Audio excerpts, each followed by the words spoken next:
kitab Muqaddimah Hadramiyah yang dikarang oleh Al-Imam Syekh Abdullah bin Abdurrahman Ba'fadhal.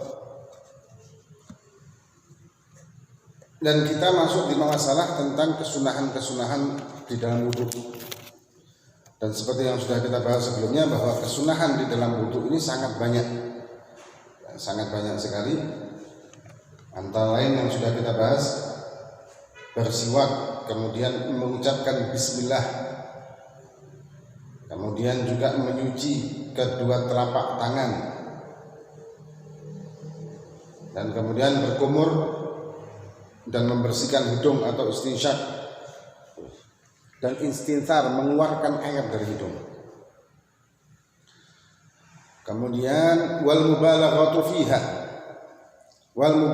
fihima, dan berlebih-lebihan di kumur dan membersihkan hidung li ghairi shaimi, kalau bukan puasa. Kalau orang yang berpuasa maka tidak diperbolehkan berlebihan, malah makruh. Dan kalau ada yang masuk air, maka ini bisa membatalkan puasanya.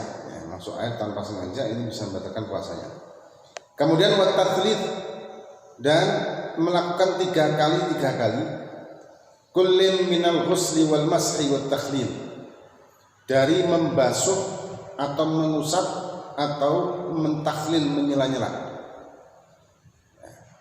Tapi takhlil ini hanya berlaku di tangan dan kaki. Kalau di kepala, wajah maksud saya, kalau di wajah itu kan jadi satu anggota. Jadi bukan membasuh kanan dulu kemudian kiri, enggak, tapi barengan, karena satu tubuh atau satu anggota. Tapi kalau misalkan tangan ini kan ada kanan ada kiri, kaki ada kanan ada kiri, kemudian melaksanakannya tiga kali semuanya itu. Jadi tayamun dan tathlith, jadi melakukannya tiga kali dan memulainya dengan kanan dulu, kecuali wajah. Kemudian tiga kalinya ini juga berlaku di masah cuma ada satu di dalam wudhu. Wamsahu biru'usikum, itu cuma satu aja. Dalam Al-Quran Allah menyebutkan wamsahu biru'usikum. Kemudian wa arjulakum, atofnya ke waksilu, berarti kaki itu dibasuh bukan dimasah. Apa bedanya ghusl dengan masah? Masah itu usulul balal, pokoknya basah, itu masah. Usulul balal, pokoknya ada basah walaupun tidak mengalir air. Kalau ghuslu itu sailan ma, air wajib mengalir, itu namanya ghusl. Nah, ghusl atau membasuh ini tadi, beda basuh dan usap kaki. Kalau membasuh hanya di wajah, tangan, kaki. Kalau rambut atau kepala itu cukup mengusap saja, walaupun cuma satu helai rambut. Walaupun mungkin kalau ada rambut cuma satu seret gitu ya, itu juga sah. Kemudian takhlil itu menyela-nyela, baik nyela tangan ataupun menyela kaki, atau ini janggut yang tebal. Karena ada orang punya janggut yang tebal, ini sunnah untuk ditakhlil, sunnah untuk menyisir. Menyisirnya dengan tangan kanan, setelah tangan kanan dibasahi, kemudian menyisir dari bawah. Itu kalau jenggotnya tebal. Tapi kalau tipis, maka air wajib masuk ke dalam kulit yang ada di jenggot itu. Nah, kategori tebal tipis ini bagaimana cara mengukurnya? Cara mengukurnya dengan pandangan mata normal dari jarak takhotub sekitar 1,5 meter atau 1,2 meter.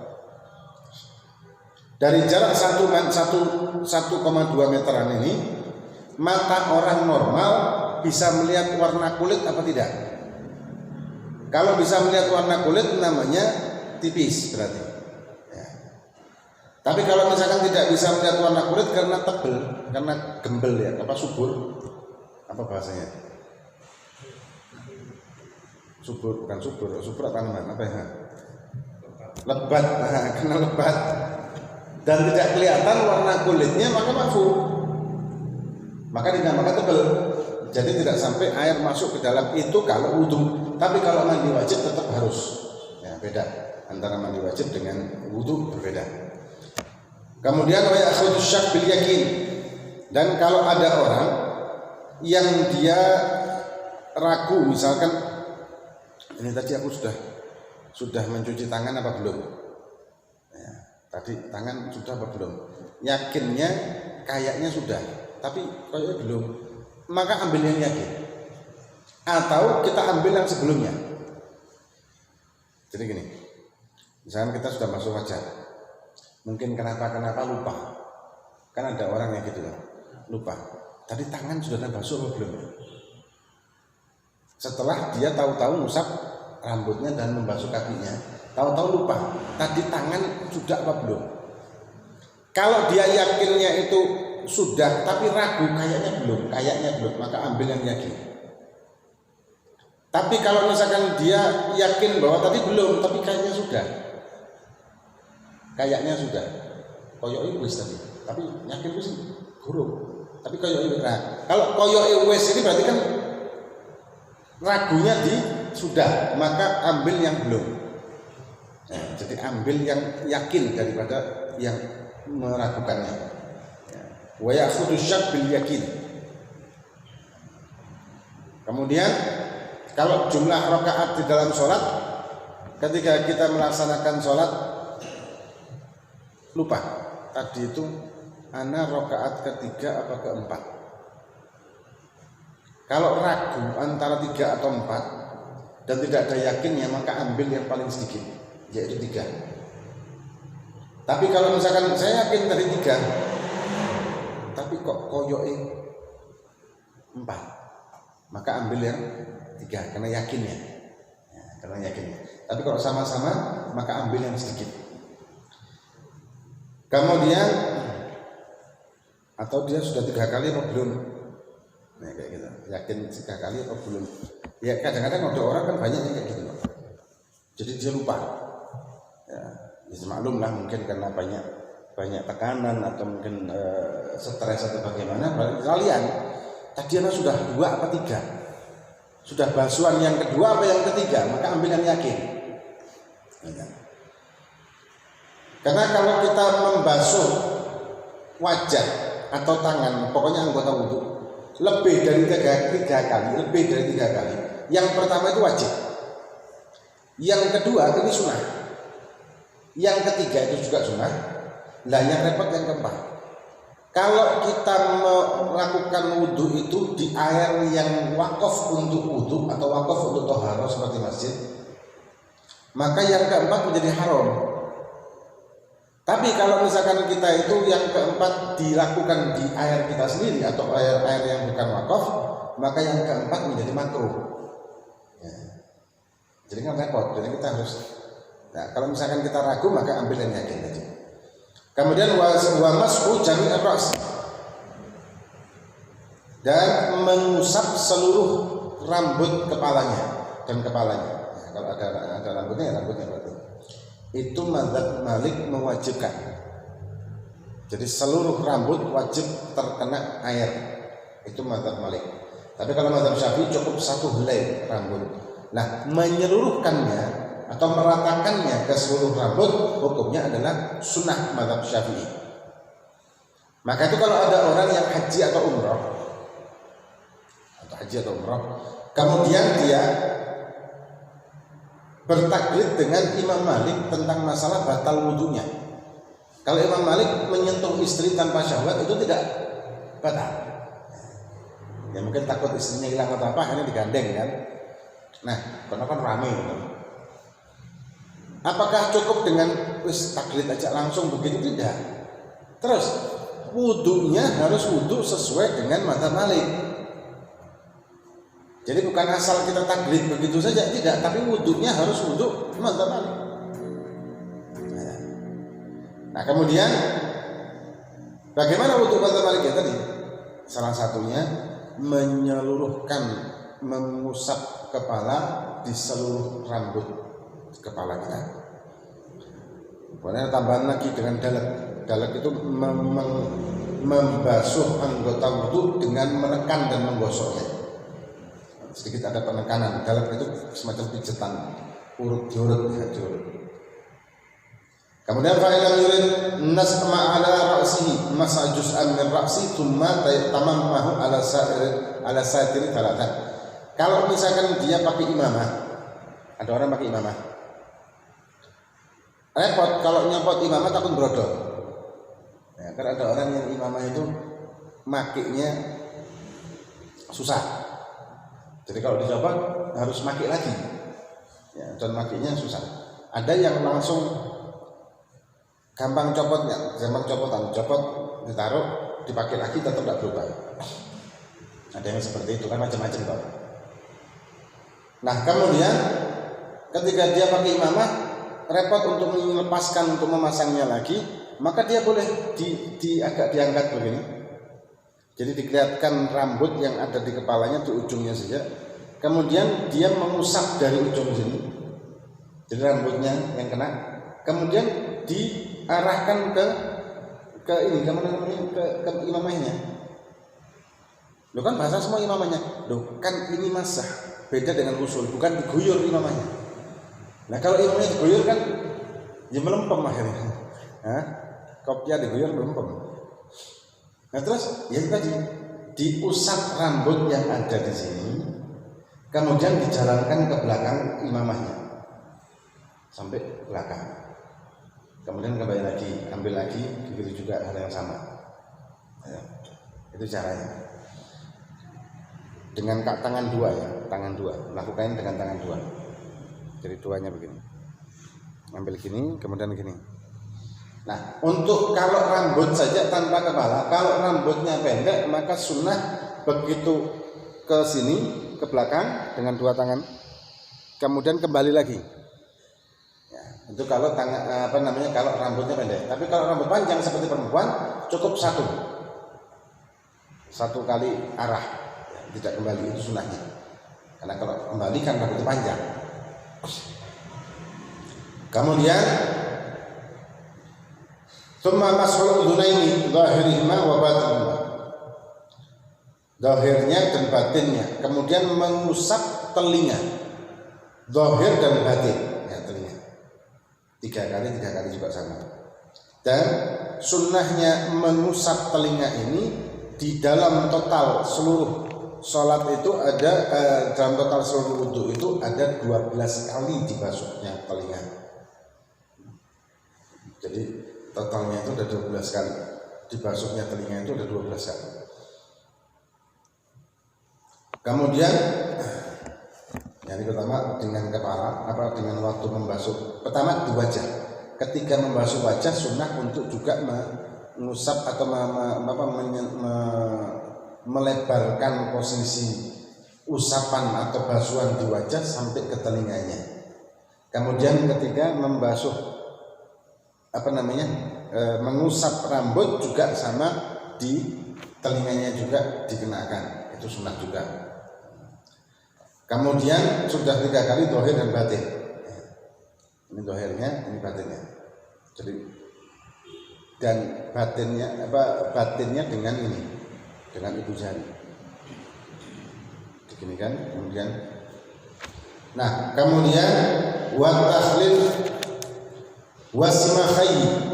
wasimakhaihi bima'in jadid, dan kemudian ambil air diusapkan atau dimasukkan ke telinga, ujung jari kita kelingking dimasukkan ke lubang telinga, simakhai lubang telinga dengan air yang baru. Kemudian kalau ini mengusap leher menurut Imam Nawawi bid'ah, tidak disunahkan. Ada sebagian ulama mensunahkan, tapi Imam Nawawi tidak mensunahkan, bahkan mengatakan itu bid'ah. Jadi tidak ada mengusap leher. Kemudian dikatakan wa takhlil asabi'il yadaini bitashbik, dan menyela-nyela jari jemari tangan dengan tasbik. Tasbik itu aslinya begini. Kalau bahasa Indonesianya kalau tidak salah ngaku rancang. Ya. Tidak tahu apa bahasa Indonesia benar. Walhasil ini namanya tasbih. Dan ini karena ada riwayat tentang dimakruhkannya melakukan seperti ini karena Allah akan menghilangkan rahmat dari orang yang bertasbih. Dan makruh memang melakukan itu terutama di masjid atau ketika kita lagi nunggu Jumatan atau khotib. Nah, karena bikin ngantuk juga kayak gini. Nah, kayak gini bikin ngantuk. Jadi apa namanya, menyatukan atau ngapurancang kalau nggak salah bahasa Indonesia-nya. Itu makruh. Nah, terus bagaimana caranya tahlil supaya tidak makruh? Kalau begini kan makruh, berarti dari balik. Jadi tangan dibasahi, kemudian dari balik, dari punggung tangan, menyela sela-sela jari dari punggung tangan. Ini hukumnya adalah sunnah. Dan ini ketika membasuh tangan. Jadi posisinya ketika membasuh tangan, kemudian melakukan tahlil dengan tangan tadi. Dan tahlilnya dari balik, ya, dari punggung tangan, itu tahlil. Karena kalau begini maka hukumnya adalah makruh. Juga orang yang begini nggak gampang ngantuan soalnya katanya. Ya Allah. Dan ada riwayat walaupun dhaif ya, tapi ada yang mengatakan bahwa hidayah dari Allah Subhanahu wa taala sebetulnya turunnya ke Abu Jahal. Cuman karena dia waktu itu bernapurancang akhirnya kembali ke Sayyidina Umar. Wallahu a'lam. Jadi menolak rahmat. Orang ngapurancang itu menolak rahmat. Sama dengan ini, apa namanya? Senggowan. Senggowan. Itu senggowan itu bahasa Indonesia kan? Bukan. Jadi gini apa namanya? Sendek apa?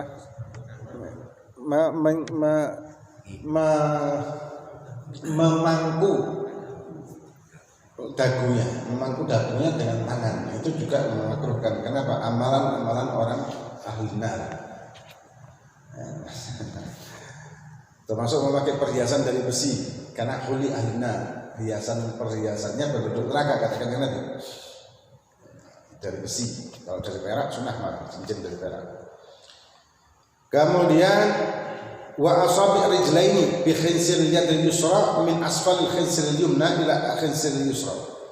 Dan jari jemari kaki ketika membasuh kaki sunnah menyela-nyela antar jari. Nah, kaki lebih anu. Soalnya kaki itu kalau orang biasa pakai sepatu, kaki itu kan rapat biasanya. Beda dengan tangan. Kaki itu cenderung merapat jari jemarinya. Maka kalau hanya kita guyur saja, kemungkinan masih garing di tepi-tepinya itu masih kemungkinan besar. Ya, masih kemungkinan besar ada kering di jari jemarinya. Jari jemari kaki ya. Karena biasanya jari jemari itu lengkung, rapat. Kemudian bagaimana cara tahlilnya? Tahlil yang sunnah ya dengan cara apapun, bi'ai kaifiyah. Cuman yang afdal dengan jari kelingking kita. Dikatakan di sini dengan bikhinsir yadil yusra, dengan kelingking kiri. Tapi kalau dengan kanan juga tidak masalah. Di sela-sela misalkan ini jari kaki ya. Di sela-selanya itu di bawah. Dari bawah kaki. Jadi dari bawah kaki di apa namanya?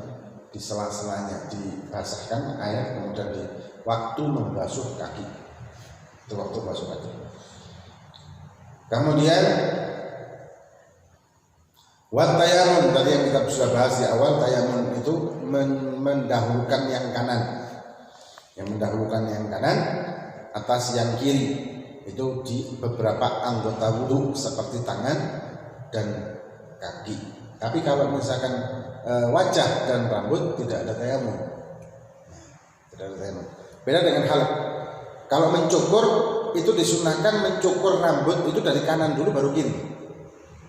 Kalau mandi juga begitu. Mandi itu disunahkan bagian tubuh kita yang kanan, kemudian bagian tubuh kita yang kiri. Kenapa? Karena anggota tubuh itu satu. Ya, anggota tubuh itu satu, ada kaki, ada kanan, ada kaki, ada tangan dan sebagainya. Nah, itu sunnah yang kanan dulu, kemudian baru yang kiri. Kemudian kadang-kadang Kanjeng Nabi suka dengan tayammum, suka dengan memulaikan seperti memakai celak. Kanjeng Nabi mulainya dengan kanan. Mencukur juga Kanjeng Nabi mulai dengan kanan. Kalau kedua telapak tangan ketika membasuhnya, ya, kedua telapak tangan kita. Kan sebelumnya sudah kita bahas, sebelum kita memulai wudu, sunnah membasuh kedua telapak tangan kita dulu.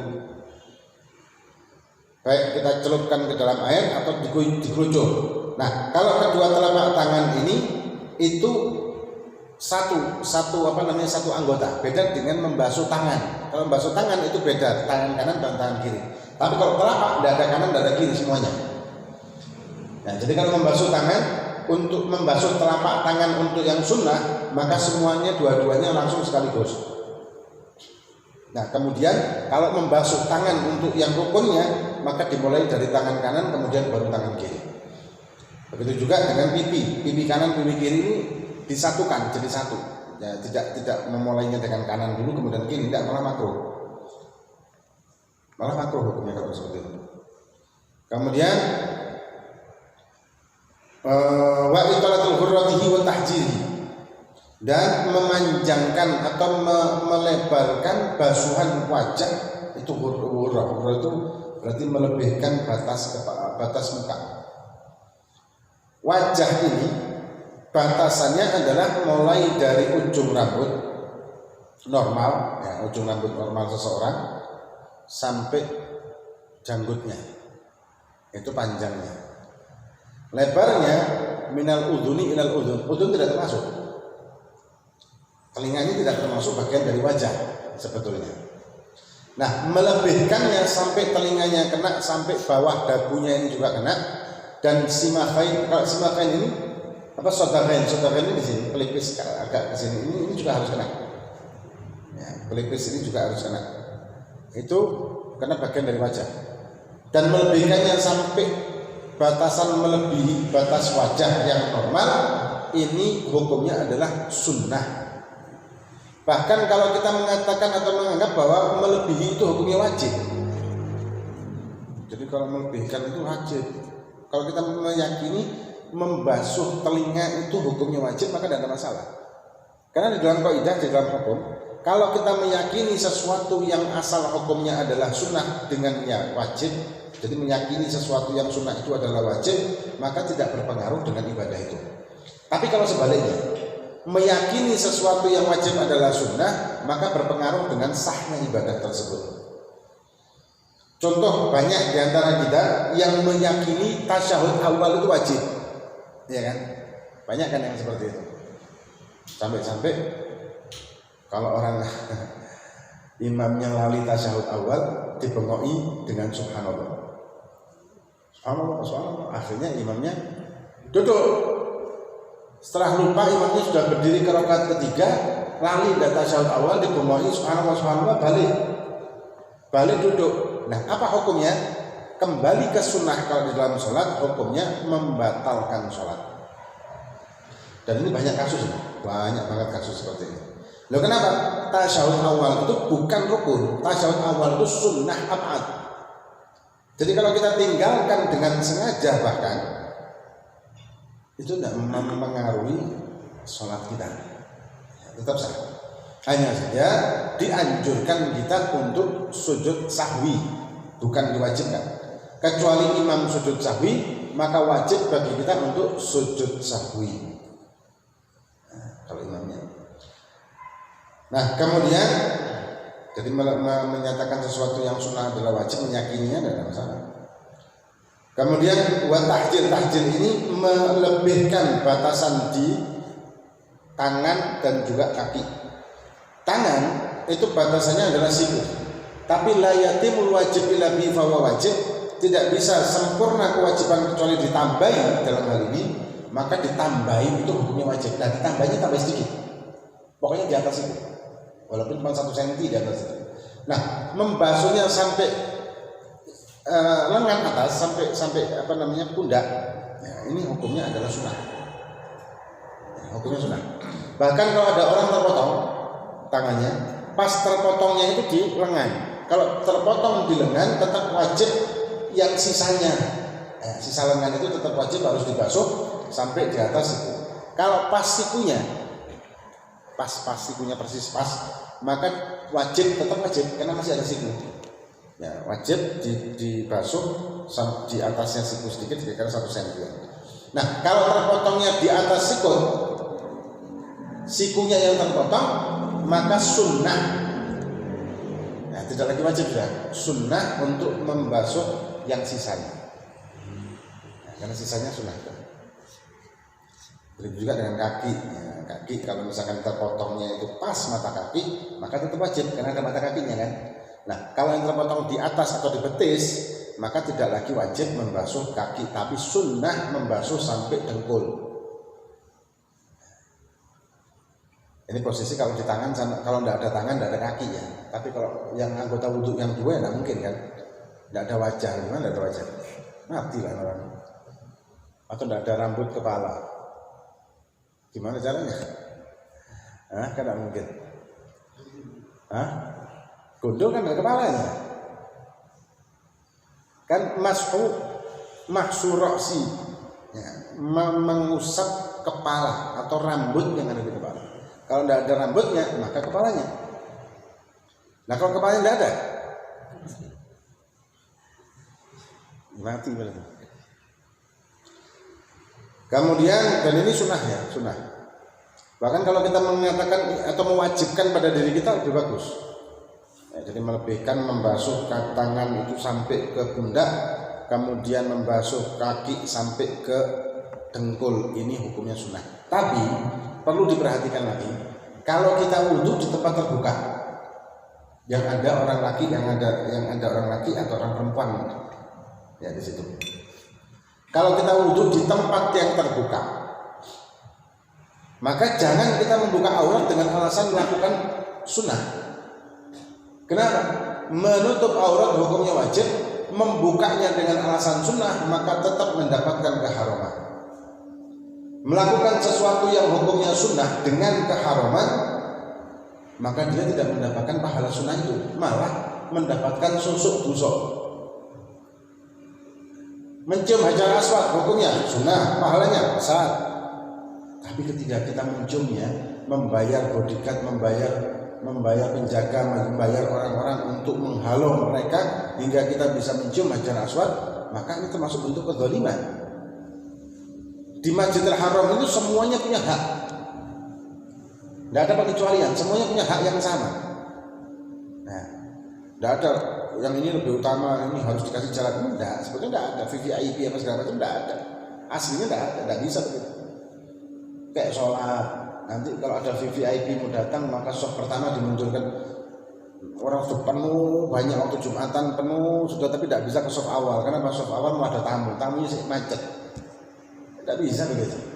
Masjid ini bukan milik perorangan, apalagi Masjid Haram. Masjid Haram bukan milik negara, bukan milik bangsa tertentu, bukan milik suku tertentu, bahkan bukan milik politik tertentu atau mazhab tertentu. Tidak, Mekah, Madinah itu milik semua umat Islam, semua tanpa kecuali, semua yang tidak keluar dari jalur tauhid semuanya punya hak atas Mekah dan Madinah. Jadi mau duduk di mana saja selama tidak ada orang di situ tidak masalah. Nah, kalau kita mau mencium hajar aswad hingga menyuruh pengawal atau membayar pengawal hingga mendolimi orang banyak, ini kan perbuatan dolim dan na'udzubillah min dzalik. Dolim sesama manusia itu sudah luar biasa dosanya, apalagi mendolimi orang muslim, apalagi mendoliminya di depan Ka'bah. Lebih parah kan ya? Lebih parah. Nah, terus bagaimana saya supaya bisa mencium? Kalau maksud takdirnya kita mencium, ya mencium lah. Tanpa bagaimana kono aja lah caranya. Kalau tidak bisa bagaimana? Cukup dengan isyarat. Cukup dengan isyarat dari jauh. Kalau memang tidak memungkinkan untuk mendekat, cukup isyarat dari jauh. Nah, karena memang kan luar biasa kan penuhnya masyarakat, walaupun di musim-musim sepi pun tempat hajar aswad ya cuma satu kan, karena cuma satu titik kecil dan yang mau ciumnya sekian banyak orang, otomatis ya berebut luar biasa. Nah, sampai ada yang celaka, sampai ada yang jatuh gigi orang, sampai segala macam. Jangan memaksakan. Kalau memang kita ditakdirkan, insya Allah bisa. Seperti Al-Imam Ali Zainal Abidin.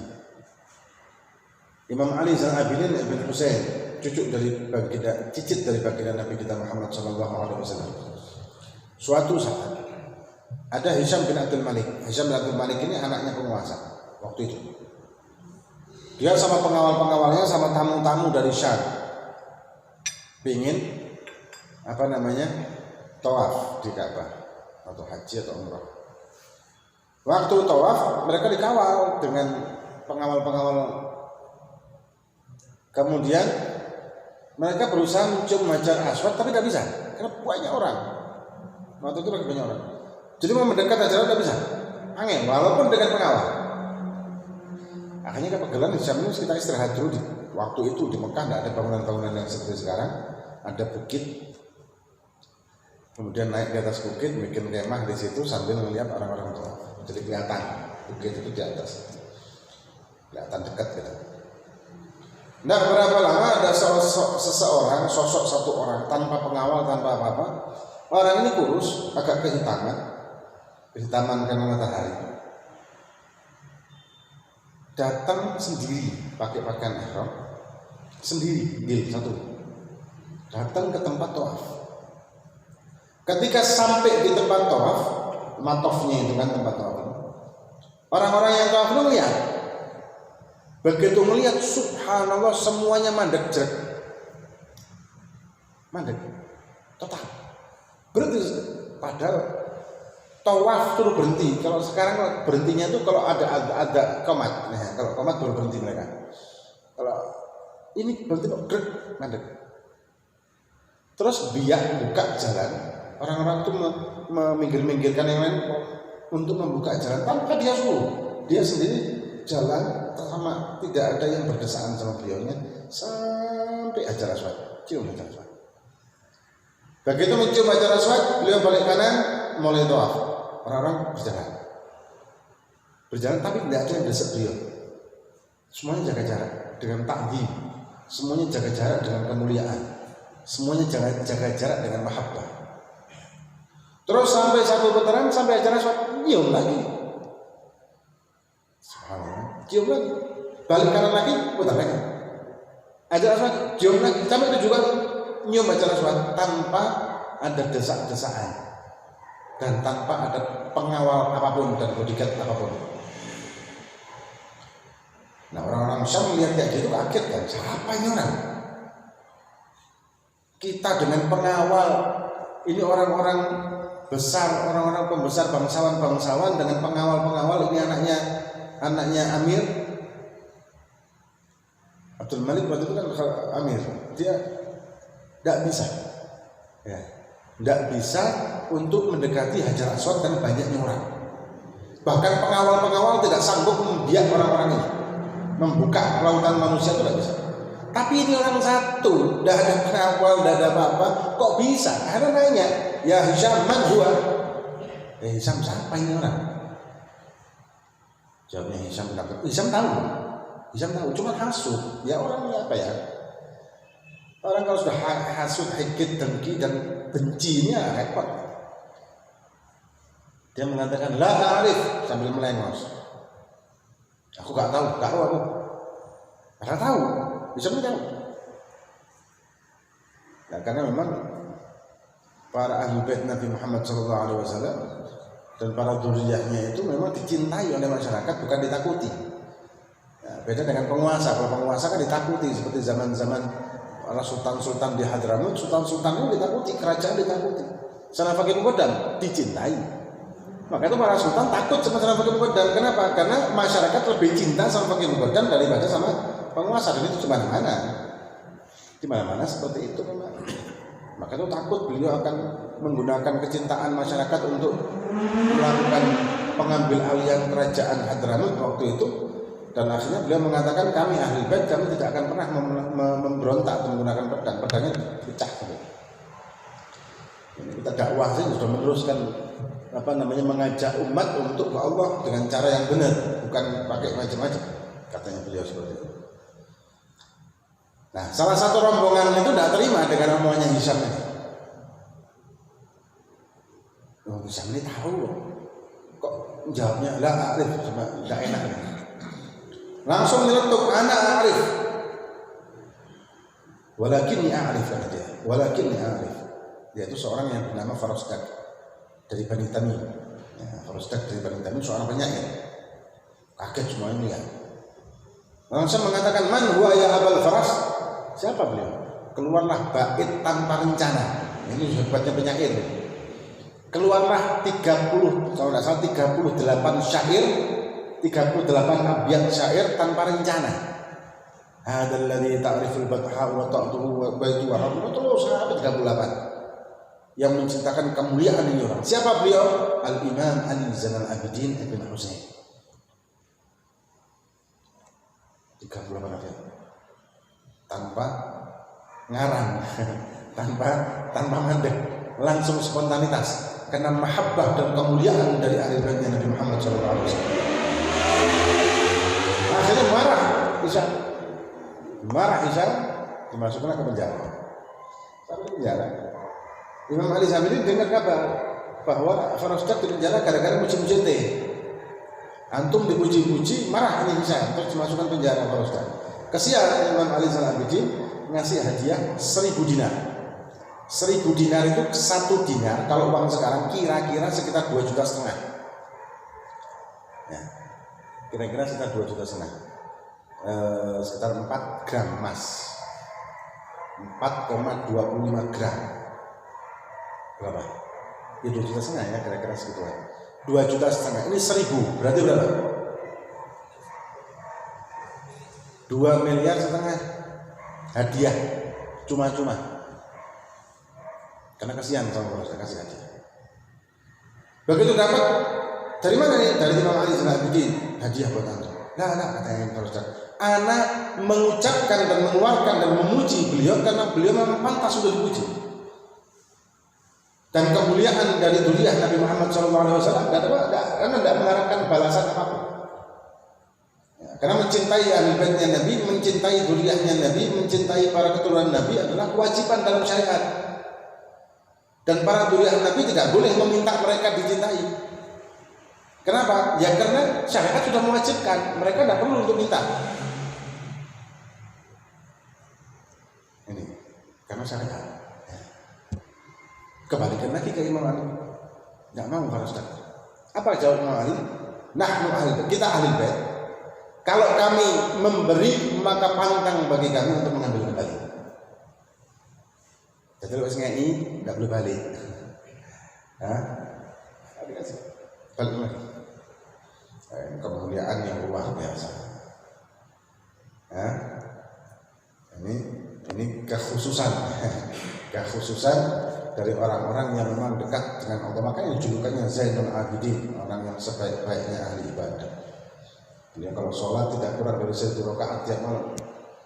Ketika meninggal ada ngapal bekas hitam di pundaknya. Orang tidak paham apa yang maksudnya. Sedikit punya sedikit, akhirnya ketahuan ternyata beliau setiap malam beliau keliling hampir pagi, hampir subuh, beliau keliling sekeliling Madinah untuk membagikan tepung gandum di orang-orang rumah-rumah orang-orang miskin, orang-orang janda, anak yatim. Semuanya setiap buka pintunya ketika subuh, buka pintu sudah ada 1 kantong untuk makan 1 hari. Tiap malam ditenggul diri sama dia, dipikul sendiri. Tidak ada yang tahu kecuali meninggalnya baru kelihatan ada bekas. Tanpa pamrih dengan manusia apapun. Dan ketika masuk ke dalam sholat, tenggelam ke dalam sholat tanpa ada hubungan lagi dengan dunia luar. Sudah masuk dan tenggelam dengan kenikmatan kepada Allah SWT. Ini luar biasa. Nah, kemudian yang berikutnya watarkul isti'anah. Ini nanti akan kita lanjut Sabtu yang akan datang insyaallah, karena saya masih ada acara lagi sebentar. Intinya kesunahan di dalam wudhu ataupun di dalam sholat ataupun kesunahan yang lain itu memang kalau kita tidak mengerjakan kesunahan itu tidak mempengaruhi kesahannya ibadah, betul. Cuman masalahnya kalau kita misalkan tidak melakukan kesunahan, maka kita tidak menambahkan amal ibadah kita, tidak menambahkan bekal akhirat kita. Sedangkan bekal akhirat itu, coba kita pikir ya, ibadah yang kita lakukan 24 jam itu kan mengumpulkan, fungsinya untuk mengumpulkan bekal, fungsi utama mengumpulkan bekal untuk kehidupan akhirat yang selamanya, bekal akhirat selamanya. Sedangkan kita mengumpulkan bekal untuk kehidupan dunia kita itu bisa berjam-jam, bahkan lebih banyak, dan mayoritas dalam hidup kita dalam 24 jam mayoritas mencari bekal untuk kehidupan kita di dunia yang sementara. Sedangkan untuk mengumpulkan bekal di kehidupan yang selamanya, ya begitulah. Harusnya kan lebih banyak ya, lebih banyak. Makanya jangan menyia-nyiakan kesempatan ketika ada kesunahan. Ya, ketika ada kesunahan melakukan ini, melakukan itu, maka kita gunakan, maksimalkan. Sebabnya eman nanti kalau tidak kita lakukan. Ini sedikit banyak yang bisa kita bahas, semoga bermanfaat bagi kita. Fid din wa dunya wal akhirah. Wallahu a'lam bishawab.